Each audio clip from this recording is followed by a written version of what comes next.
All right. So if you're a business owner here in Houston, I'm going to go over the full strategy of how you can get more clients here in town.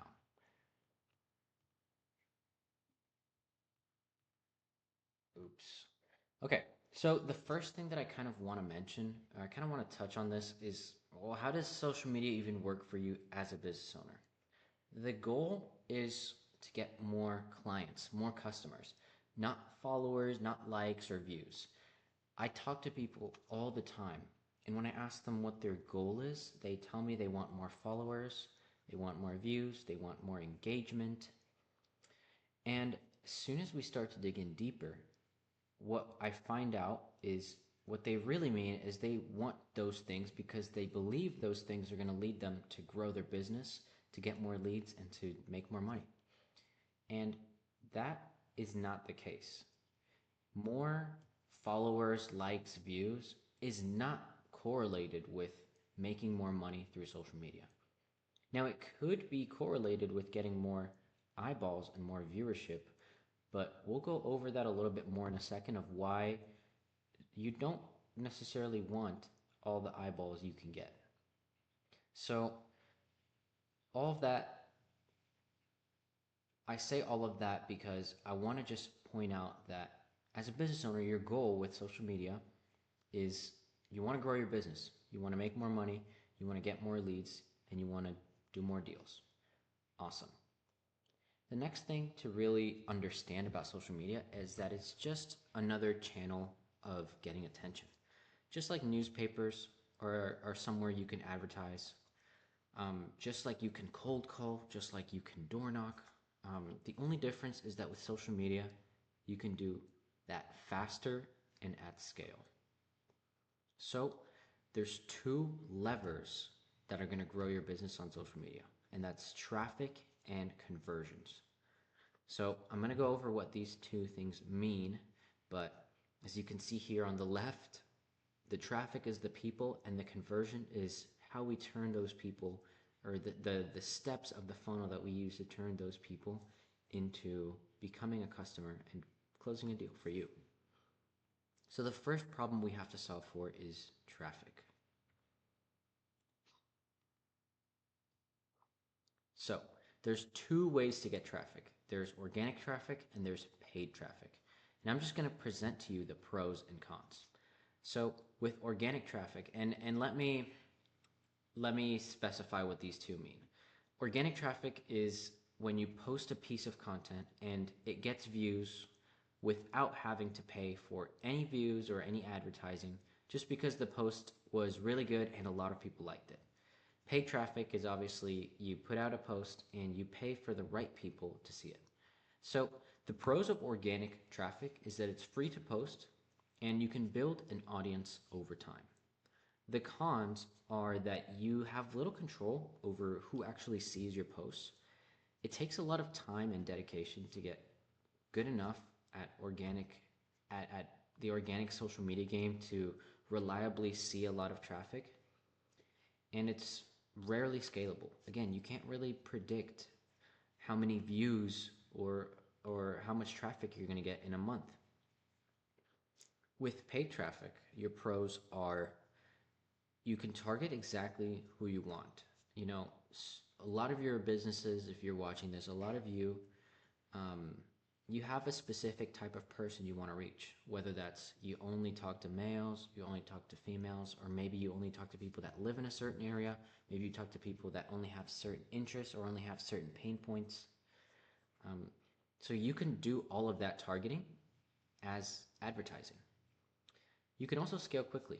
If you find that your advertising works, you can spend more on that advertising. The other benefit is that you can focus on Houston only. So if you have some sort of brick and mortar business or you only service people within a certain radius, you can do exactly that with your advertising. And you can also build an audience by using advertising. The cons are obviously it's going to cost you money and it still requires some form of expertise, some form of strategy, and some form of testing. So the next problem we run into is how do we get these conversions? Now, to specify what conversion means, again, is how do we turn that attention we're getting into action? An action being a call, a meeting, and eventually, a client. So I'm gonna go over a really basic funnel um, of a social media funnel. So the very top we have awareness. We need people to be aware of who we are. So you can do that either via organic or paid. The other types of content you want to include are educational content, where you can kind of go over who you are, what you guys do, your philosophy, um, the way you guys do certain things. That's educating. That is what we call more so middle of funnel content, because you're getting the people that have already followed you, that have already engaged with your content, and you're kind of installing yourself into them. Maybe that wasn't the right phrasing. You're more so um, educating and going over your methodology to that prospect. The other type of content you want to be posting is testimonial content. This content builds proof and trust. Testimonials are you ideally talking to your patient or your client or your customer. I see a lot of people make the mistake of when they get a testimonial, they get written testimonials. So that's the lowest level of testimonial you can get. It's the easiest to get, it's also the easiest to fake. The second level up is um, a video testimonial. Now, this level is a little bit harder to fake, and it builds a little bit more trust. The highest level of testimonial you can get is some sort of video of you and your patient or your client together. And that is a really, really solid testimonial. And that's, just to clarify, that would be in video format. Now, what you also want to sprinkle into your content is what we call CTAs, or calls to action. This is how we direct that viewership to take an action that you want. So whether that's a DM, whether you want them to click a link, whether you want them to give you a call, whatever that action is, in our videos, we want to sprinkle in those calls to action to direct the people who are interested or potentially interested in working with us. Now, it's super important to understand that traffic without any CTAs is wasted money and wasted potential. If you're just constantly posting stuff and you have advertising that's getting a ton of views, cool. But if you're not directing people towards the next step of how they would eventually work with you, then you're wasting a lot of time, money, etc. And CTAs without traffic, well, you won't get any conversions at all, because if you're telling people to go somewhere and there's no people, then you're not going to do anything. That's why you need to have all of this content working for you together. Even just one missing piece of it leaves a ton on the table. So how do you know what strategy is right for you? We talked about organic content and we talked about paid content. Um, and the reality is, most businesses need both. And it's really not black or white. It's all on a spectrum.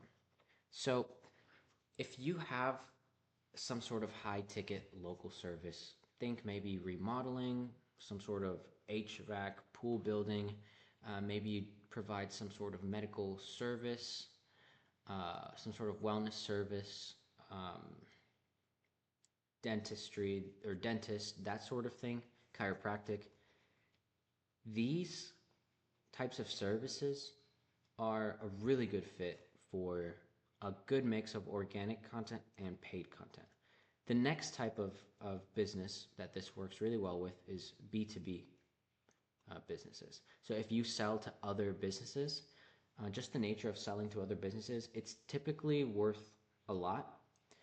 Um, it, Businesses usually transact, pretty highly with each other. And so with attracting other businesses, this kind of strategy works really well.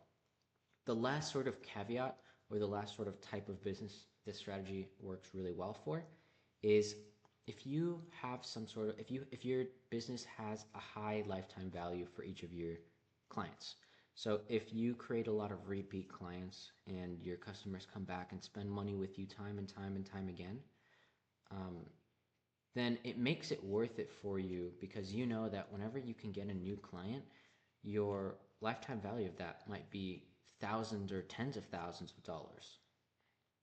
And I bring all of this up because it's important to have context. I'm not here to preach that my strategy or my way of doing things is the best thing ever.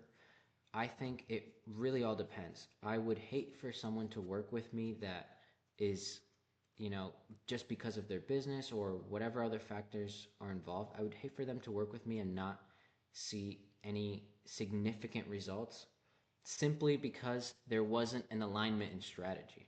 And if I'm presenting something to you here, um, then I think it's super important to kind of get a good understanding of these things and see what type of strategy would be right for you. So, where does organic content make more sense? If you have the time and the skills, or you have a background in content marketing, it might make more sense for you to dive deeper into organic content. If you have a very, very unique or niche type of business, then it might also make sense for you to make organic content.